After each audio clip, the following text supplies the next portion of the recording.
If you're an existing subscriber, welcome back, and I thank you for subscribing. If you're new to the channel, I would like to invite you to subscribe, hit the bell notification, and leave a comment. In this video, I'll be doing an unboxing of a new product that I just received.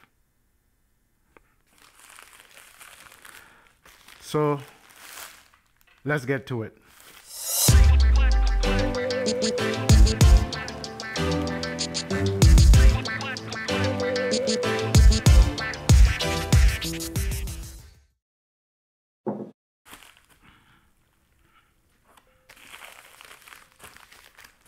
Okay, let's see what we have in here. And it's an iGAGING product. It's brand new. And you're probably wondering why I'm not showing you an American-made product. Well, it's simple. I am not a woodworking elitist. I said that to say this. The American-made products I use, like Woodpecker, is top of the line. Dead accurate. I consider them to be my reference. If you've seen some of my other measuring tool reviews, notice I always compare them to the Woodpecker, and I use the Woodpecker as the control. So that alone tells you everything. But at the same time, I realize not everyone can afford a Woodpecker. And I don't believe that someone should have to have a top-of-the-line tool to be able to get into woodworking. I think they should be able to have an accurate tool. And that's where products like this come into play. These are squares, by the way.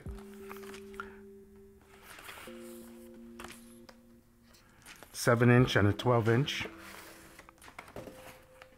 Normally, at least with the previous products, came in a plastic case. This one is a cardboard case with foam packaging. I'm guessing that they're doing this to keep costs down. Thus far, it seems to be real nice. Not as hefty as my Woodpecker. You see, right off the back, the blade of my Woodpecker is thicker. This is thinner. So you're gonna lose something. That's a given. You get what you paid for. But what I'm saying to you is that from my experience with iGAGING, it's a very accurate tool. We'll get into the details later.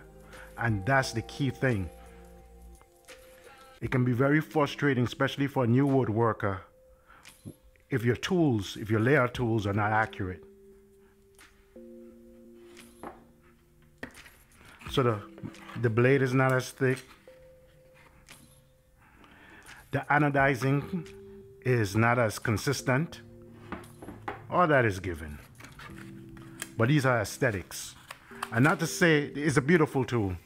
It's, you know, the fit and finish is never going to be as quite as the Woodpecker. And that is expected. Once again, considerably thinner blade. This is a bigger square, and this is more than twice the weight, to give you an idea. Woodpecker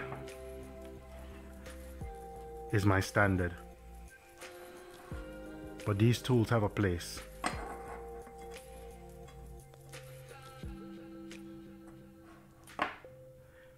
You can start with these, you can work up to here. Or if you want to, you don't ever have to reach here, because these are accurate enough. But for newbies, as you get serious, you're gonna want to get a premium tool. But once again, if you don't want something that is heirloom, and this may satisfy you for the rest of your career, or for the rest of your, your life with this hobby. So long you don't drop it. Which none of them do you want to drop. If you drop the Woodpecker, it's no good. if you drop this, is definitely no good. It's not accurate anymore. As usual, it comes with a mechanical pencil. It's probably 5 or 7 millimeters. I'll figure it out in a little bit. Look like it's 5.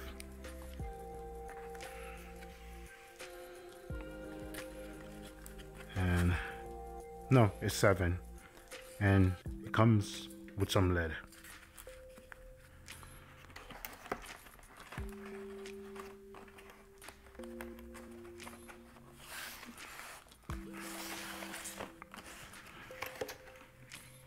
I really wish it came in a case though. At some point I'm probably gonna make my own case for it, a wooden box or something, because I do not want these babies to get damaged.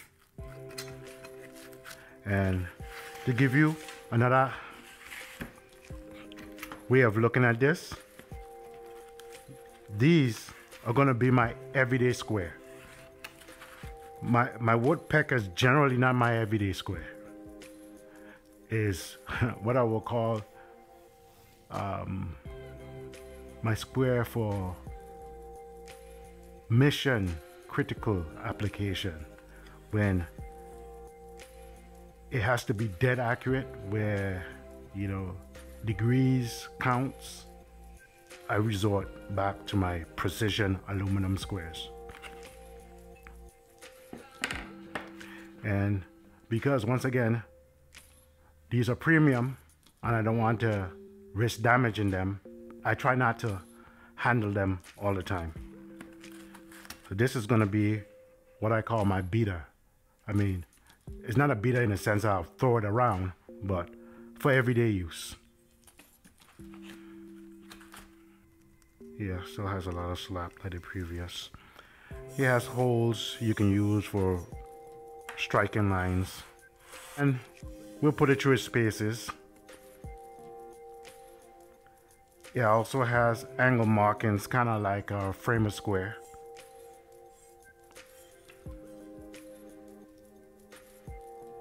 It has measurement marks on the short blade,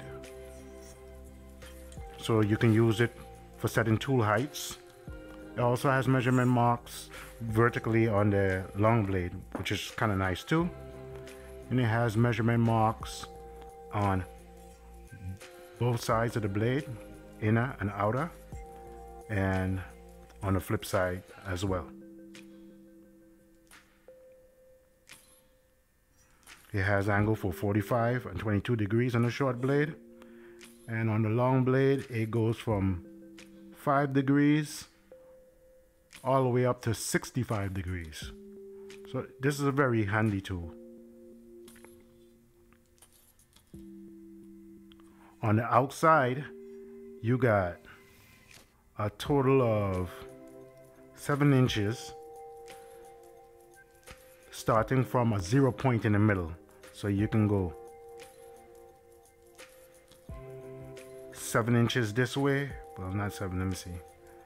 You start from 0 here, you got 6 inches this way and 6 inches this way, or you can read from the top here and it will go from 1 inch all the way up, maximum 12 inches. A lot of flexibility with this, and it looks like the gradation goes all the way down to a 32nd of an inch on this side and a 16th on the outside of the blade. But in a little bit, we're gonna take it through its spaces, see if it meets expectation, and verify that it's accurate. And it also has a magnet on the bottom. I didn't notice that. Yeah, that's neat. It has a rare earth magnet on the bottom. I really wish it came in a case, to be honest with you, a plastic case, like their other squares. And though the product is made in China, it's actually designed in California. Here I could be seen using a 1.5 thousandth feeler gauge to inspect for gaps. The 7-inch square passed with flying colors.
The only unacceptable measurements that I was able to obtain came during my verification of flatness for the bottom of the 12-inch square.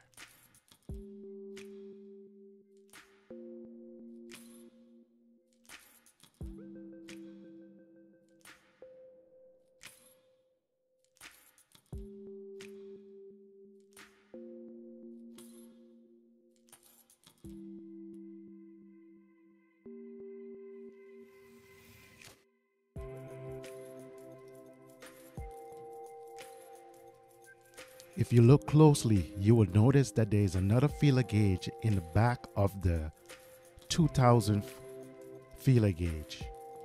The one in the back of the 2000 feeler gauge is a 2,500 feeler gauge. So that's a total of 4.5 or about 5,000th of an inch hollow in the middle of the square. So the square is only making contact on the front and the back. Guys, for me, this is a big deal.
Though not as good as the Incra, the holes on these square is an improvement on the holes of the bench squares.